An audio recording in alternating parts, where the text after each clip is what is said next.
उत्तर प्रदेश में होने वाले स्थानीय निकाय चुनाव को लेकर बीजेपी ने अपनी तैयारियां बहुत तेज कर दी हैं। पहले चरण के नामांकन हो गए हैं। दूसरे चरण के लिए जल्द उम्मीदवारों के नाम की घोषणा होने वाली है। सरकार के तमाम मंत्री प्रचार में जाएंगे। हमारे साथ सरकार में मंत्री और ओबीसी मोर्चा के प्रदेश अध्यक्ष नरेंद्र कश्यप जी, उनसे जानेंगे। नरेंद्र जी, बीजेपी की तैयारी बहुत तेज दिख रही है। किस तरीके से इस बार निकाय चुनाव में बीजेपी कमल खिलाएगी? कह रही सभी जगहों पर कमल खिलाएंगे। निकाय चुनाव को लेकर उत्तर प्रदेश में भारतीय जनता पार्टी कार्यकर्ताओं का उत्साह आसमान पर है। और हो भी क्यों ना, 6 साल की उत्तर प्रदेश में योगी जी की सरकार और 9 साल की मोदी जी की सरकार ने जो काम किए हैं, प्रदेश की जनता उन कामों से बहुत प्रभावित है। लाभार्थी बहुत प्रभावित हैं। उत्तर प्रदेश में कानून व्यवस्था को लेकर प्रदेश की जनता में खासा उत्साह है। पार्टी की उम्मीदें उत्तर प्रदेश की जनता से और बढ़ी हैं। इसलिए मैं इस बात को कह सकता हूं कि उत्तर प्रदेश के निकाय के चुनाव में भारतीय जनता पार्टी असामान्य परिणाम लेकर आने वाली है, अप्रत्याशित परिणाम लेकर आने वाली है।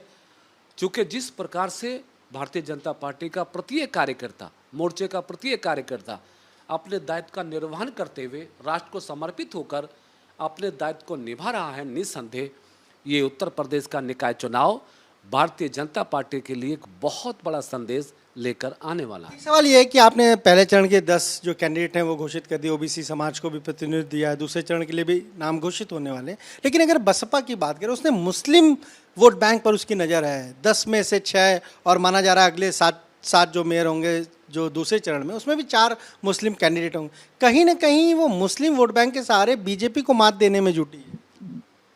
भारतीय जनता पार्टी के कई हमारे शीर्ष नेताओं ने पहले भी इस बात पे अपनी प्रतिक्रिया दी थी कि हो सकता है इस नगरीय निकाय के चुनाव में तीसरे से दूसरे स्थान पर आने की कोशिश बहुजन समाज पार्टी करे।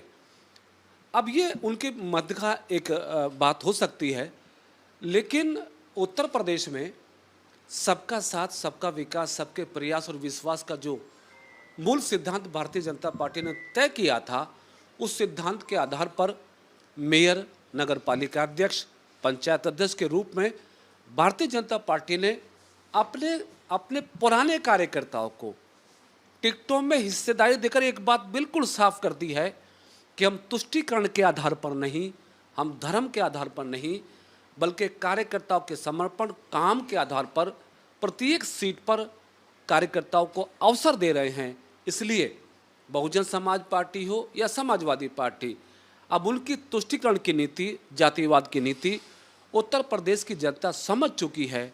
इसलिए वो कुछ भी करें, मुस्लिम उतारें, गैर मुस्लिम उतारें, लेकिन समर्थन निकाय चुनाव में बड़े पैमाने पर भारतीय जनता पार्टी को ही मिलेगा।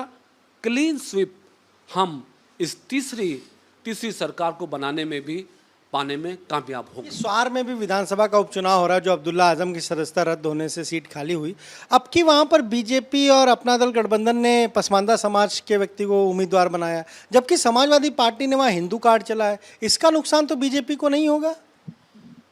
मैंने बताया कि भारतीय जनता पार्टी प्रत्येक उस प्रत्याशी को चुनाव के मैदान में उतारती है जो जीत की संभावना को प्रबल करता है, मुस्लिम हो चाहे हिंदू। इसलिए स्वार में भारतीय जनता पार्टी ने मुस्लिम समाज के प्रत्याशी को के अंदर जीत की संभावनाओं को देखा। और जैसा मैंने पहले कहा कि हमारी पार्टी धर्म जाति के बीच भेद नहीं करती है।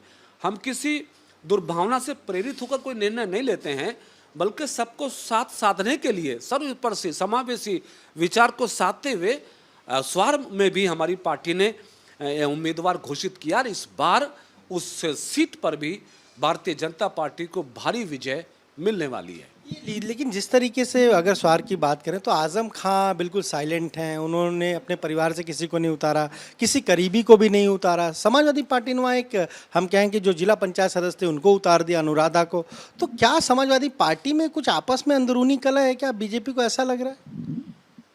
समाजवादी पार्टी रामपुर में अपनी जमीनी सच्चाई को समझ गई है।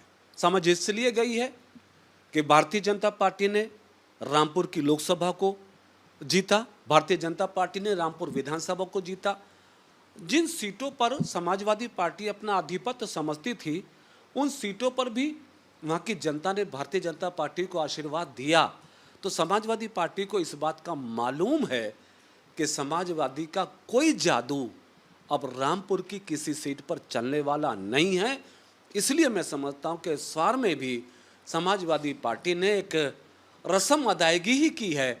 चुनाव में एक कार्यकर्ता को उतारकर जीत भारतीय जनता पार्टी के खाते में ही आने वाली है।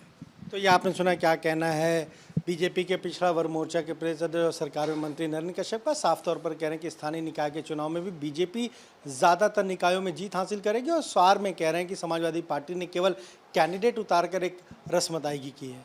कैमरा जितेन के साथ अनवर शुक्ला, एपी गंगा, लखनऊ।